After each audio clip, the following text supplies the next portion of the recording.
खबर है यूपी के जौनपुर जिले के मणियाऊ से, जहां समता सम्मेलन में शिक्षा और व्यवस्था पर जोरदार सियासी बयान।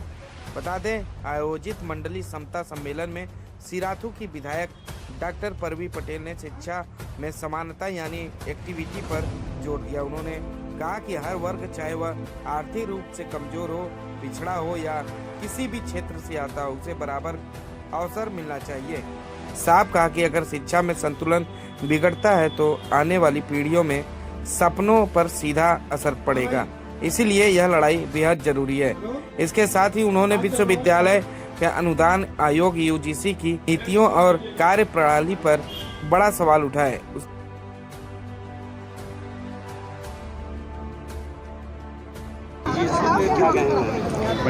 देखिए, यूजीसी इक्विटी रेगुलेशन 2026 जो संसदीय समिति के अनुरूप बनाया गया, यूजीसी ने उसको अप्रूव किया।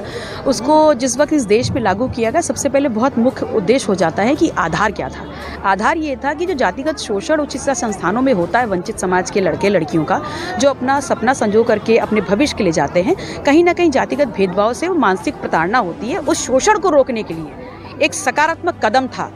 और कहीं ना कहीं जिनकी सोच नहीं थी, भारतीय जनता पार्टी ने एक ऐसा षड्यंत्र रचा कि पहले इसको लागू करके एक समाज को सड़कों पे लाया, उसके बाद स्वतः संज्ञान लेकर के इसको सर्वोच्च न्यायालय ने बैन कर दिया, दूसरा समाज सड़कों पे आ गया। तो ये देश जो आज एक तनाव की स्थिति में जो जल रहा है, उसका पूरा जो दारोमदार है या उसकी पूरी जो कर्ता धर्ता है, वो भारतीय जनता पार्टी की सोच है।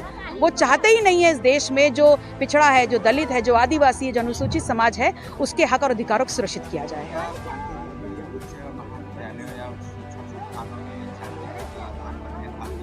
जी, निश्चित तौर पर हम मानते भी हैं और आंकड़े इस बात को साबित भी करते हैं, जिसको स्वयं सर्वोच्च न्यायालय ने, यूजीसी ने और भारतीय जनता पार्टी की जो केंद्र की सरकार है, उन्होंने भी इस बात को एक्सेप्ट किया है, एक्सेप्टेंस है। उसके बाद ही तो ये इक्विटी रेगुलेशन आया। तो अगर आप लाए थे और अब आप ये बोल रहे हैं कि किसी एक समाज का हनन हो जाएगा, तो किसी भी नियम कानून में सुधार की गुंजाइश हमेशा होती है, लेकिन लागू होते ही उसको बैन करा देना, ये कहीं से भी सकारात्मक दृष्टिकोण नहीं दिखाता।